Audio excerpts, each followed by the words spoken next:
Waited all evening for my family at my anniversary meal. At 10 p.m., my sister streamed a live video of everyone having a party at her house.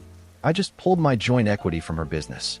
Today, Dad texted, "My name's Tucker, I'm 34 years old, and until about 3 weeks ago, I genuinely believed the biggest disappointment in my adult life was the time I paid $200 for courtside seats to a basketball game and the power went out in the arena during the second quarter.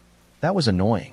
What my family did to me on my 10th wedding anniversary makes that look like a mild inconvenience at a particularly nice hotel. Let me back up a little so you have the full picture, because context matters here, and I want you to understand exactly why I did what I did and why I would do it again tomorrow without blinking. I grew up in a small town outside of Knoxville, Tennessee. My dad, Harlan, was a long-haul trucker for most of my childhood, so I saw him maybe 3 weekends a month if we were lucky. My mom passed when I was 11. Cancer. After that, my dad remarried a woman named Jolene about 2 years later, and she brought along her daughter, Sloan, who was 9 at the time. Sloan became my stepsister, and to her credit, we got along fine when we were kids. She was loud, bossy, and had the emotional regulation of a caffeinated terrier, but I figured that was just a kid being a kid. My dad and Jolene had this very clear, unspoken arrangement. Sloan was the golden child. She got the new clothes, the birthday parties that looked like they were planned by a reality TV producer, the car at 16. Me? I got hand-me-downs, a firm handshake, and a lot of "Tucker, you're the man of the house" when I'm on the road. I was 12. I didn't even know how to do my own laundry, and suddenly I was responsible for mowing the yard, keeping the gutters clean, and making sure the water heater pilot light stayed lit. I'm not saying I had some tragic backstory. I had food, I had a roof, I had shoes. But I also had a very clear understanding by about 14 that nobody in that house was going to hand me anything. So I worked.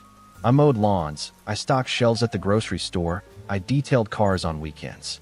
I saved every nickel I could and put myself through community college, then transferred to UT Knoxville for a business degree. I graduated with about $22,000 in student loans, which I paid off by 28 because I lived like a monk. While Sloan was getting her third car gifted to her by Jolene and running up credit card bills my dad quietly paid off, I was eating rice and canned tuna in a studio apartment with a window unit that sounded like a helicopter was landing on my roof every time I turned it on. By 24, I started a small logistics consulting firm. Nothing glamorous. I helped mid-sized trucking companies optimize their routes, negotiate fuel contracts, and modernize their dispatch software. Turns out, growing up watching your dad haul freight across the country teaches you a lot about an industry most people never think about. The business took off. By 30, I was pulling in solid 6-figure revenue and had 7 employees. By 32, I had a real office, 14 employees, and contracts with 3 major regional carriers. Now here's where Sloan enters the picture in a way that matters. About 4 years ago, Sloan came to me with an idea. She wanted to open a boutique fitness studio in West Knoxville. She had the vision, the energy, and the social media presence. What she did not have was capital, a business plan, or any concept of what an operating margin was. She asked me to invest. Not loan. Invest. She wanted me to put up $120,000 for a 40% equity stake, and she would run the day-to-day operations. I'll be honest, I almost said no. My accountant looked at her numbers and made a face like he'd just bitten into a lemon that was also somehow on fire. But Sloan sat across from me at dinner with tears in her eyes talking about how she'd never had the opportunities one had, how she just needed one person to believe in her, how this would change her life. And I thought, you know what? She's my sister. Step or not, we grew up under the same roof. Maybe this is how we finally build something real between us. So I wrote the check. I brought in my attorney, Deacon Merrill, to draw up a proper operating agreement. 40% equity to me, 60% to Sloan. I had board-level veto rights on any expenditure over $10,000, and I was listed as a co-signer on the business bank accounts and a commercial lease. The studio opened, and against all odds, it actually did well. Sloan is genuinely good at the fitness and community building side. She packed that place with loyal members, ran solid programming, and built a local brand that people loved. Within 18 months, the studio was clearing about $8,000 a month in profit after expenses. Not retirement money, but real and growing.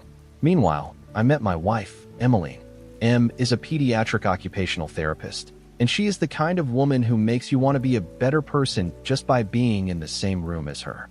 We got married when I was 24, and she has been the single most stabilizing, supportive force in my life for a decade. She's the reason I kept my cool through everything that happened next, because believe me, there were moments where I wanted to put my fist through drywall. So here we are, our 10th wedding anniversary. A decade, 10 years of building a life together, raising our 2 kids, Sawyer who's 7 and Blythe who's 4. Em and I don't do big flashy celebrations. We're not the type, but 10 years felt like a milestone worth marking, so I planned a dinner. Nothing crazy. I booked a private dining room at this beautiful farm-to-table restaurant about 40 minutes outside the city called the Copper Vine. If you know Knoxville dining, you know this place. It's got a 3-month wait list. I called in a favor with the owner, a former client, and reserved the private room for 12 people on a Saturday night. I invited my dad, Jolene, Sloan and her husband Vance, my best friend Garrett and his wife, Em's parents, and Em's brother Pierce. 12 seats. I sent out the invitations 6 weeks in advance. Personalized texts, followed up with a group chat. Everyone confirmed. My dad even texted back, "Wouldn't miss it for the world, son." The night arrives. Em looks stunning. She's wearing this deep green dress she bought specifically for the occasion, and I've got on the one suit I own that actually fits properly. We drive out to the Copper Vine, get seated in the private room, and the table is gorgeous. White linens, candles, a custom menu card with our names on it. The restaurant even put together a small anniversary floral arrangement. Em's eyes lit up when she saw it, and for about 15 seconds, everything was perfect. Then we waited. 7 o'clock was the reservation. By 7:20, nobody had arrived. I texted Garrett. He responded immediately, said he and his wife were 5 minutes out, got stuck in traffic. Okay, fine. Em's parents called. They had a flat tire but were getting it changed and would be there by 8. Annoying, but understandable. Em's brother Pierce was running late from work. These things happen. But my dad, Jolene, Sloan and Vance. Nothing. Total silence. I texted my dad at 7:30. No response. I texted Sloan. Read receipt. No reply. I called Jolene. Straight to voicemail. I told myself, okay, maybe they're driving. Maybe there's bad cell service on the highway. We'll give it time. Garrett and his wife arrived, and we ordered appetizers. Em's parents showed up around 8:15, apologetic and sweet. Pierce rolled in at 8:30. We had 7 of our 12 seats filled, and the 4 empty chairs at the end of the table sat there like some kind of passive-aggressive art installation. I kept checking my phone. Nothing. Em could see it on my face. She squeezed my hand under the table and whispered, "They'll come." I nodded and smiled, but something in my chest was tightening. I've been let down by my family enough times to recognize the feeling. It's like a slow leak in a tire. You don't hear it, but you can feel the car pulling to one side. By 9:30, I'd stopped checking. We ate. The food was incredible, honestly. The Copper Vine did not disappoint, but I could feel the pity in the room.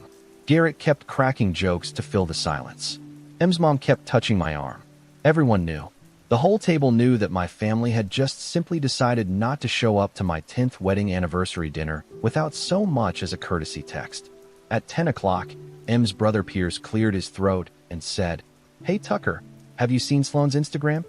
He held his phone across the table with this look on his face like he was handing me a grenade with the pin already pulled. I looked at the screen.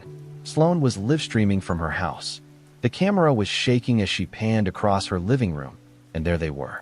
My dad, Jolene, Sloan, Vance, and about 30 other people crammed into Sloan's house for what appeared to be a full-blown party. There were balloons. There was a banner that read, "Baby on board," in gold glitter letters. Sloan was announcing her pregnancy at a party that she threw on the exact same night as my anniversary dinner, that every single member of my family chose to attend instead. And right there on the live stream, clear as day, my dad was standing in the background holding a glass of champagne with the biggest grin I'd ever seen on his face. Em looked at me. I looked at her, and very quietly, without a single change in my expression, I set Pierce's phone face down on the table and said, "Well, that answers that." But inside my head, a very different conversation had already started. I want to be really clear about something, because I know how these stories usually go on Reddit. The guy gets humiliated, storms off, sends a nasty group text at 2 in the morning, and then spends 3 days spiraling while his family gaslights him into thinking he's overreacting. That is not what happened here. I have spent my entire adult life learning how to absorb a hit without flinching, because my childhood was basically a masterclass in being overlooked and then expected to perform anyway. So when I saw that live stream, when I saw my own father raising a toast at my stepsister's surprise party while my anniversary dinner sat half-empty 40 minutes away, I did not yell. I did not cry. I did not flip the table. I finished my creme brulee. I tipped the server 40%. I drove my wife home with my hand on her knee and jazz playing softly on the radio. And I did not say a single word about it for the rest of the night. Em knew. She always knows. She looked at me when we got home and said, "You're not okay." I said, "No, but I will be. I just need to think." She kissed my forehead, checked on the kids, and went to bed. That woman has the emotional intelligence of a diplomat and the patience of a saint, and I genuinely do not deserve her. I sat in my home office until about 1 in the morning, and I did not think about my feelings. I thought about numbers. See, here's what most people in my family apparently forgot, or maybe never bothered to understand in the first place. My $120,000 equity investment in Sloan's fitness studio wasn't just some gift I handed over at a family barbecue. It was a legal, contractual, documented ownership stake. 40%. I had co-signing authority on the business accounts. I had veto rights on major expenditures. My name was on the commercial lease as a guarantor. And according to the operating agreement Deacon Merrill had drafted, I had the right to request a full financial audit at any time, and the right to liquidate my equity position with 90 days written notice. I pulled up the operating agreement on my laptop and read every single clause. Twice. Then I opened the business bank account portal and logged in. What I saw made my stomach drop. The studio's main operating account, which should have had a healthy balance given their monthly revenue, was sitting at $4,200. $4,200 for a business that was supposed to be clearing $8,000 a month in profit. I clicked into the transaction history and started scrolling, and scrolling, and scrolling. Over the past 5 months, Sloan had been making withdrawals and transfers that I had never approved and never been notified about. There were repeated transfers to a personal account I didn't recognize, amounts ranging from $3,000 to $7,500. There was a $22,000 payment to a contractor called Prestige Interiors LLC that I'd never heard of. There was a $15,000 wire to a real estate holding company. And there were dozens of smaller charges: designer furniture stores, a landscaping company, a $4,800 charge at a high-end baby furniture boutique. I sat there staring at my screen at 1:30 in the morning, and I could feel my pulse in my temples, but my hands were perfectly still. I took screenshots of everything.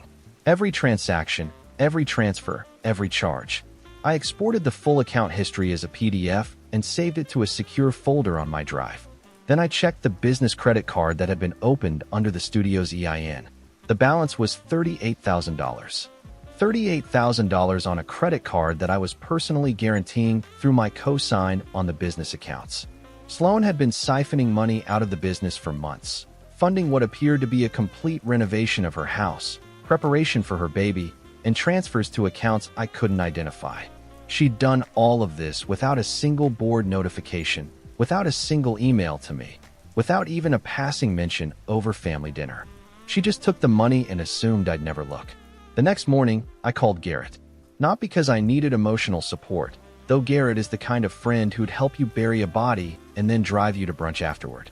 I called him because Garrett is a CPA with a forensic accounting certification, and I needed someone I trusted to verify that what I was seeing was real and not some misunderstanding.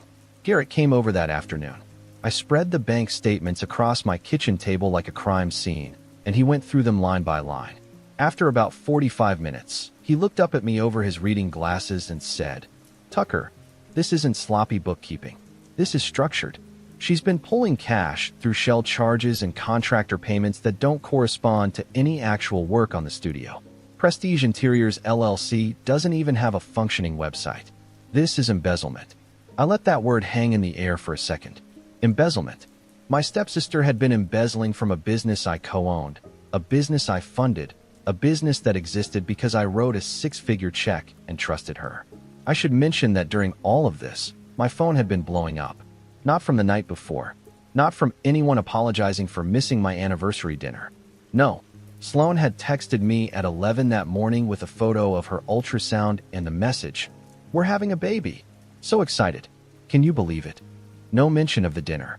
No acknowledgement that she'd scheduled her pregnancy announcement party on the same night. Not even a fake, "Sorry we couldn't make it." Just pure, unbothered entitlement. My dad texted around noon. "Great news about Sloan, huh? You should call her." That was it. Not "Sorry about last night." Not "Hope the dinner went well."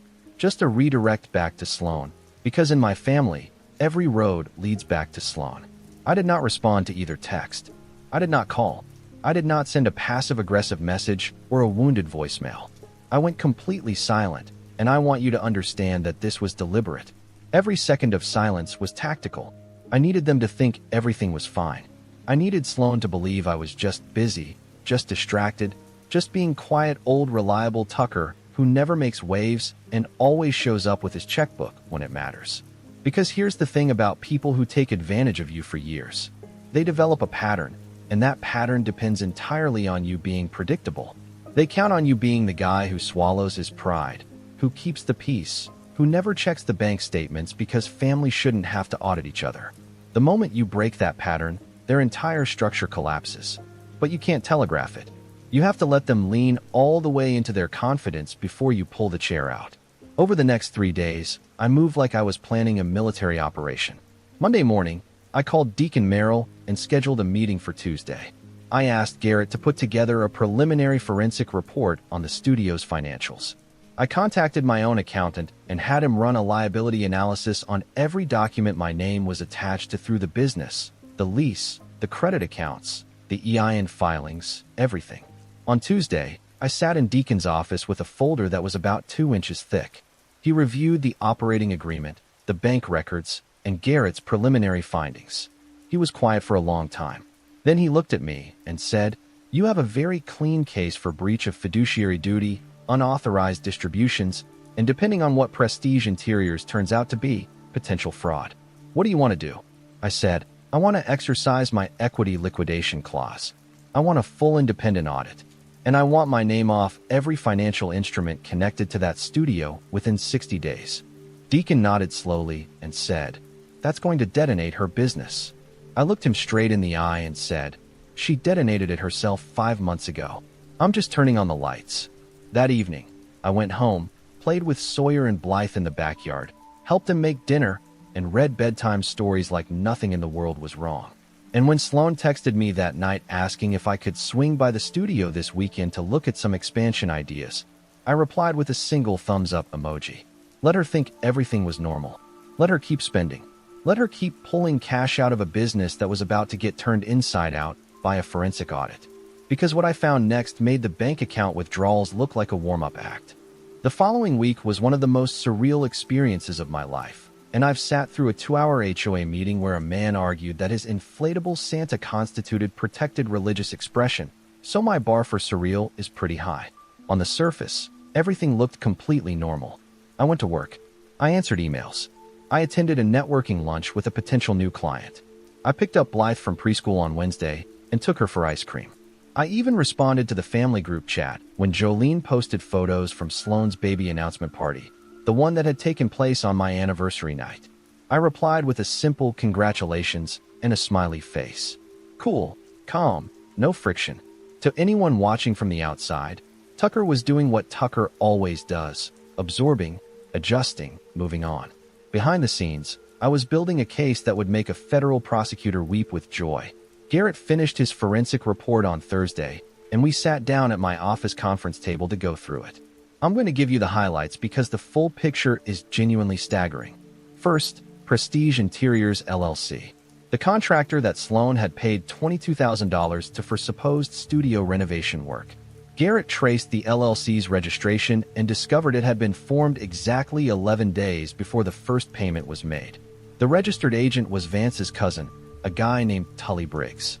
The LLC had no employees, no business license for contracting work, no insurance, and no physical office. It existed solely to receive payments from the studio account and then distribute them to a personal account belonging to Sloan and Vance. It was a shell company.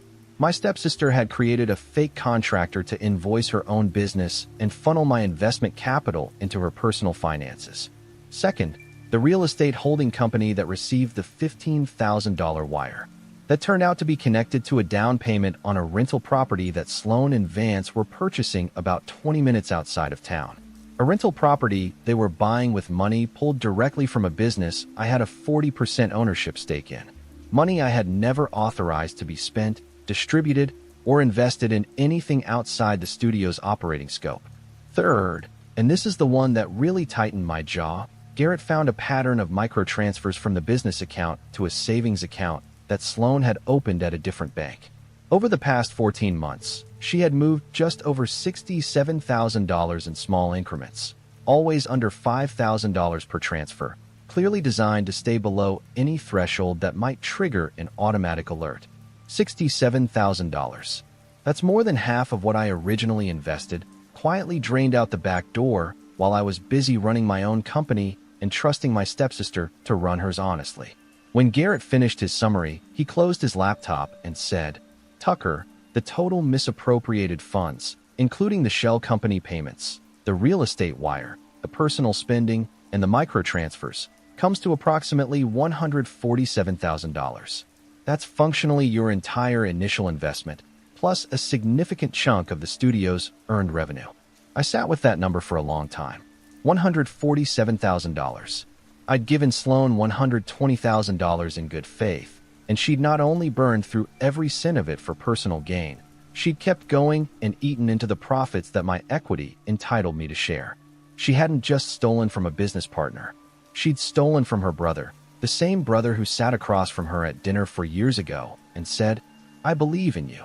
On Friday, I met with Deacon Merrill again. This time I brought Garrett and his full report, plus an independent valuation of the studio that Deacon had commissioned from a licensed business appraiser. The appraiser valued the studio, including its lease, equipment, member contracts, and brand value, at approximately $340,000 as a going concern.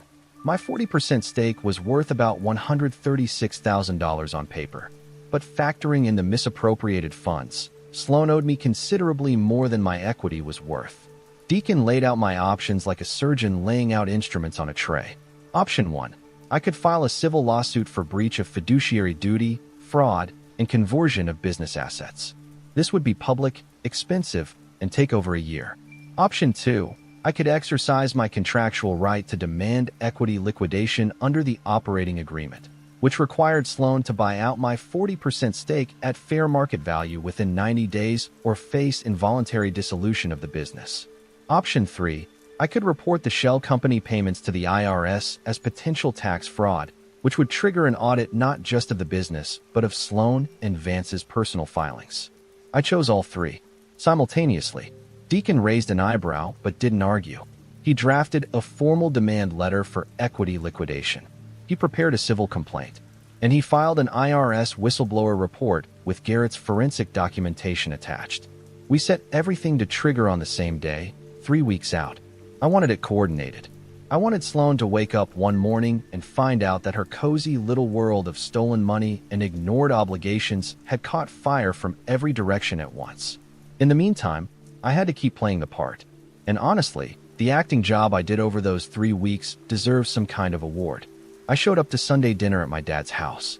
I sat at the table while Jolene talked nonstop about nursery designs for Sloan's baby.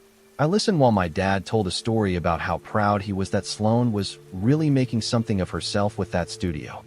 I nodded along while Sloan talked about wanting to expand to a second location by next year, using studio profits that she had already secretly drained into her personal savings and a rental property. At one point during dinner, Sloan looked at me across the table and said, "Tuck, I've been meaning to ask, would you be open to increasing your investment? I'm thinking another $50,000 would really accelerate the expansion timeline." I took a sip of my water, looked her dead in the eye, and said, "Let me think about it." Vance grinned and slapped the table. "That's what I like about Tucker, always thinking, never rushing." Yeah, I was thinking, all right, just not about what they assumed. Em was the only person outside of Garrett and Deacon who knew what was happening. She'd read the forensic report, she'd seen the numbers, and she was furious in that very controlled, very precise way that only pediatric healthcare professionals can be. She didn't try to talk me out of it. She didn't suggest I try talking to Sloan first or give them a chance to explain. She looked at the evidence, looked at me, and said, "Burn it down. Legally. That's my wife. That's why I married her." 3 days before everything was set to trigger, Sloan sent a message to the family group chat.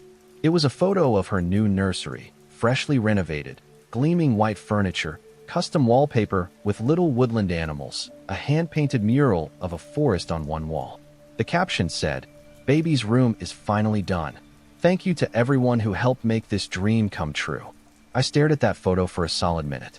That nursery was built with my money.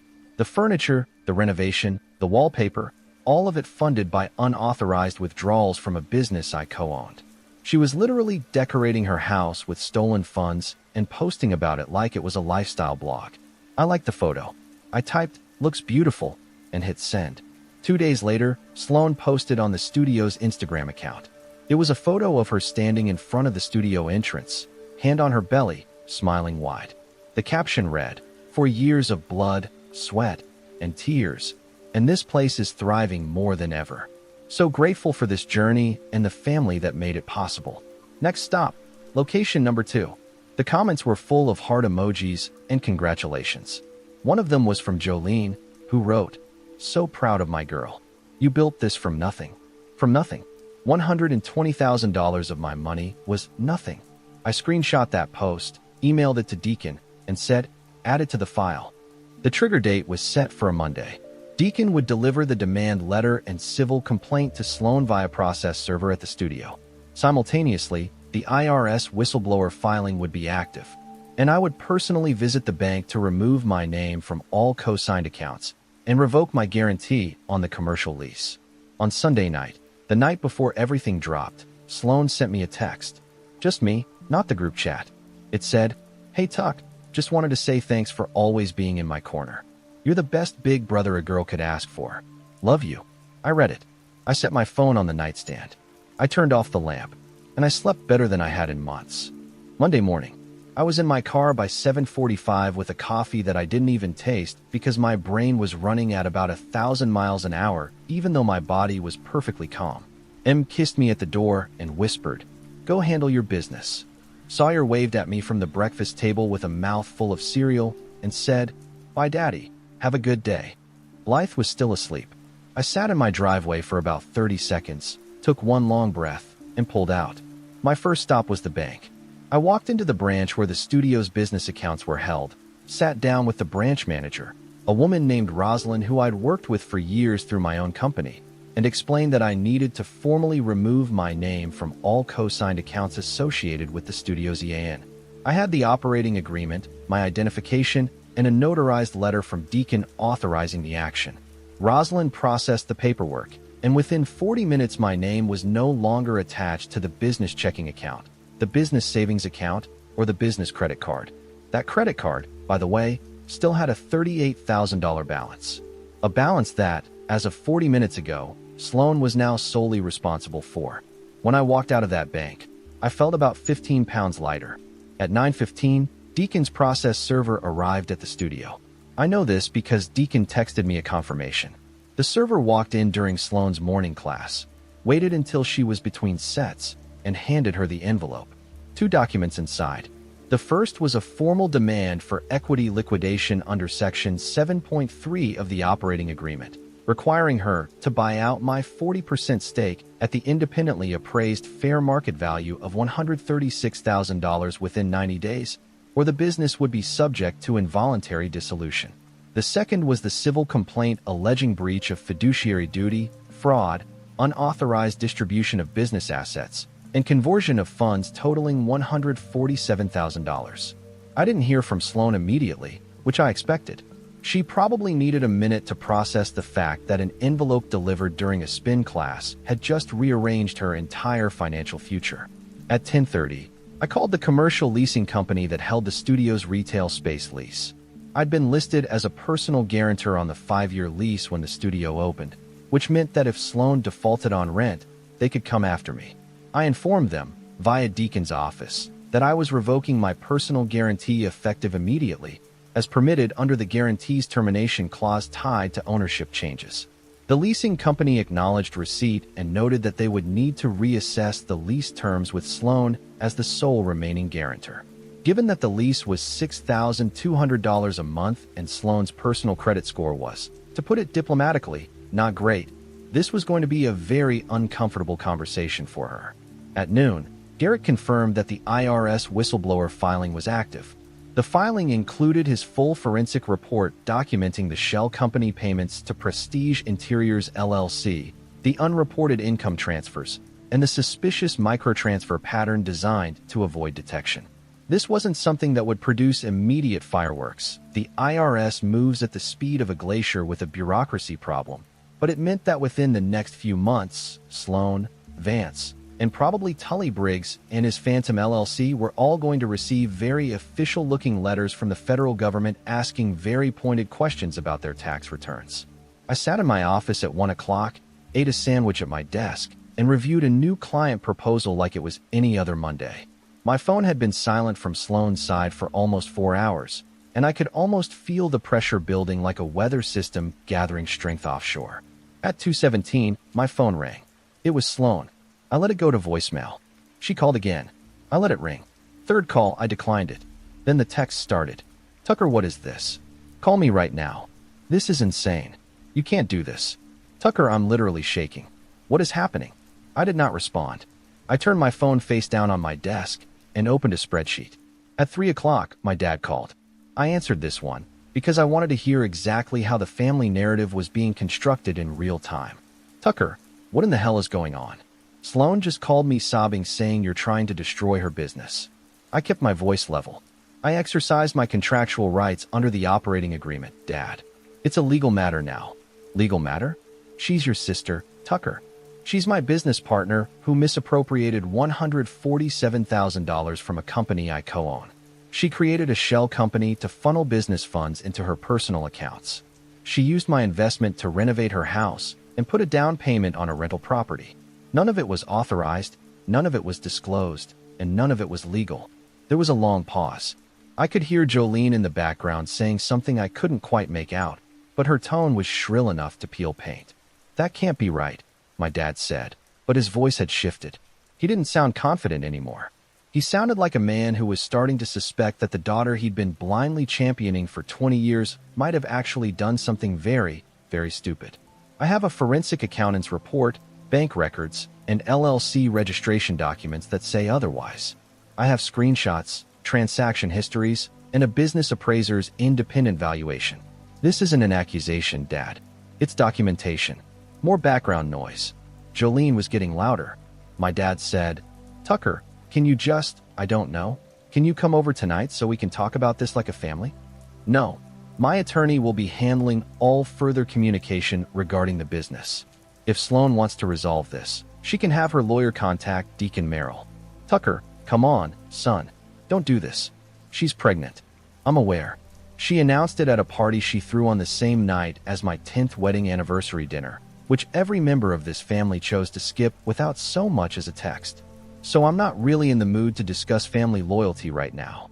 I heard my dad exhale, the kind of long, heavy breath that sounds like a man watching the ground open up beneath his feet and realizing he helped dig the hole. We need to talk about this, he said quietly. We don't. My lawyer does. Goodbye, Dad. I hung up and set the phone down. My hands were steady, but my heart was going like a jackhammer. That was the first time in my adult life I had ever spoken to my father that way, and I'm not going to pretend it felt good. It didn't. It felt necessary, which is different, and worse in some ways. Because necessary means you've accepted that the relationship was already broken and you're just finally saying it out loud. The rest of the afternoon was a cascade of escalating chaos on the other end that I watched mostly from a distance. Sloan called M's phone 3 times. M declined every call and texted back, please direct all inquiries to Tucker's attorney. My wife is a fortress. Jolene texted me a paragraph, so long it should have had chapters. The gist was that I was ungrateful, jealous, and trying to punish Sloan because I couldn't handle her success. She called me spiteful, cold, and said that my mother would be ashamed of me. I read it once, took a screenshot for the file, and did not respond. At 6 o'clock, Vance called. I declined it. He called again. I declined again. Then he sent a text that said, "You're going to regret this, Tucker. We know people." I forwarded that to Deacon with a note that said, "Please log this as a potential threat for the file."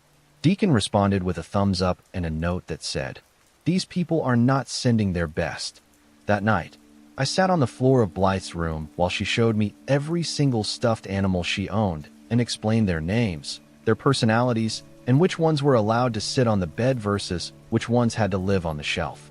It took 45 minutes. It was the best 45 minutes of my entire week. When I finally checked my phone before bed, I had 23 unread messages. 11 from Sloan, ranging from furious to pleading. 4 from Jolene, all aggressive. 3 from Vance, increasingly hostile. 2 from my dad, both just saying, "Call me, son." And 3 from extended family members I barely talked to, all some variation of, "What's going on with you and Sloan?" I plugged my phone in, turned on Do Not Disturb, and went to sleep. At 6:30 the next morning, I woke up to a single text from Sloan that had come in at 4:12 in the morning.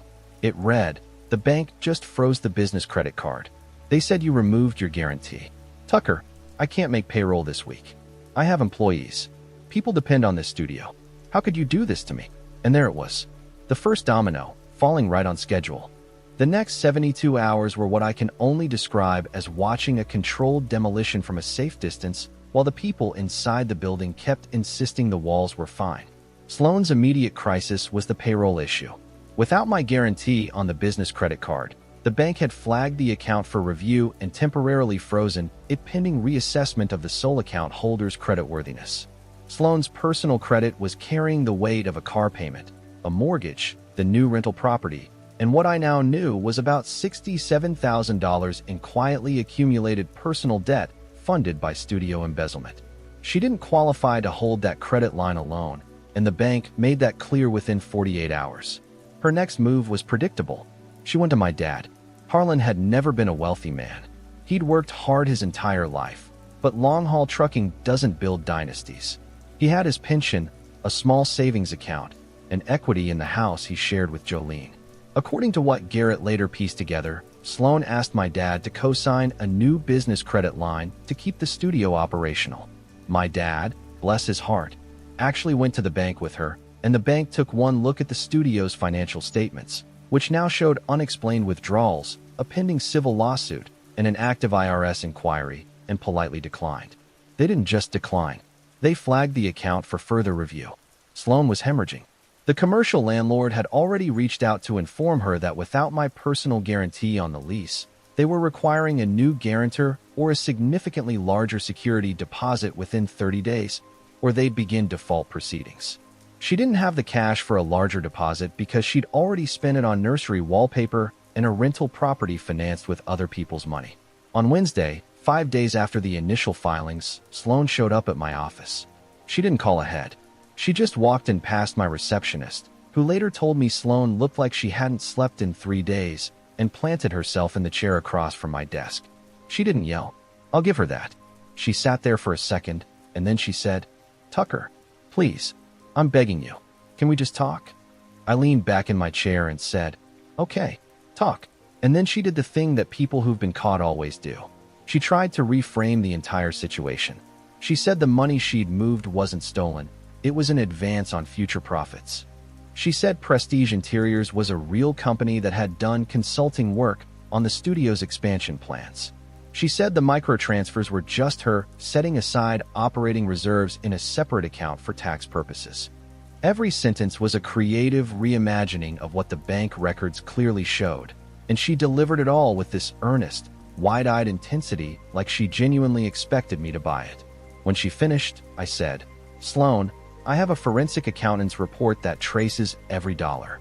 I have the LLC registration for Prestige Interiors showing it was created by Vance's cousin 11 days before the first payment. I have bank records showing the transfers went directly to your personal accounts. And I have a business appraiser's valuation that shows the studio has been financially gutted. You didn't set aside reserves. You took $147,000 that wasn't yours to take." Her face crumpled. Not the theatrical crying she used to do when we were kids to get out of trouble. This was real. She knew. She'd known the whole time. and hearing it laid out with numbers and dates stripped away every excuse she had. "It wasn't supposed to be like this," she whispered. Vance said nobody would notice. He said as long as the studio kept running and the members kept paying, nobody would ever look at the books.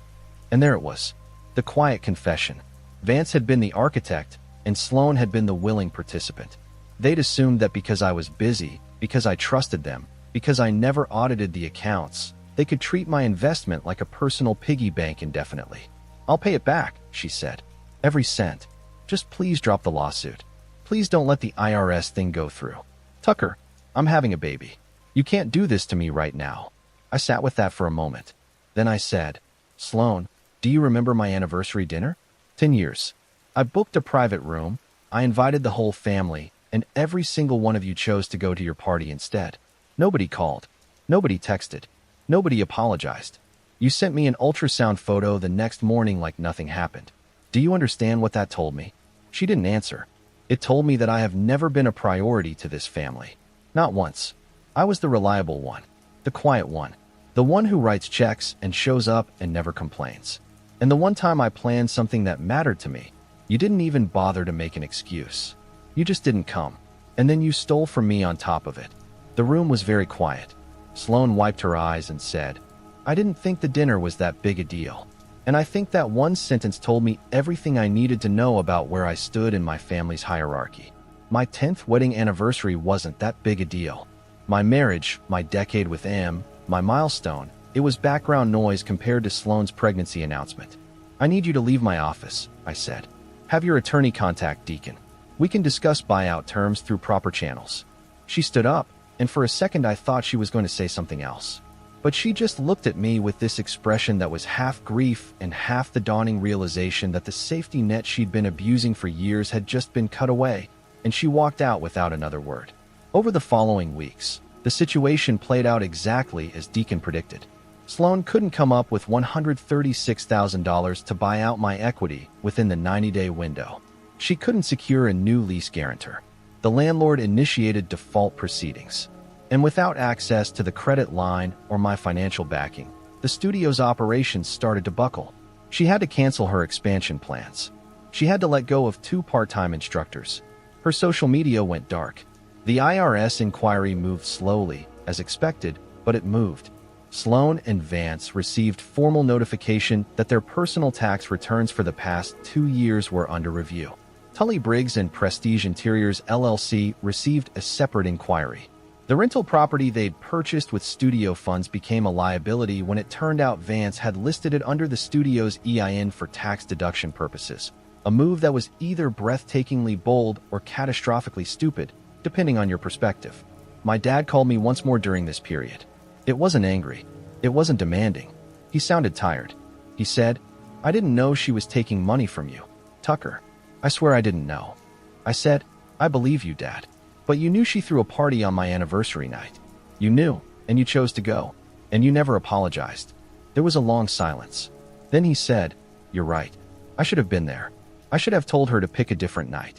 I just didn't think it was that big of a thing." There it was again. Not that big of a thing. My milestone, not that big of a thing. My marriage, my wife, my evening, not big enough to warrant a single adjustment to Sloan's schedule. "Dad, I love you, but I need some space. A lot of space. I don't know how long." He said, "Okay, son." And that was the last time we spoke.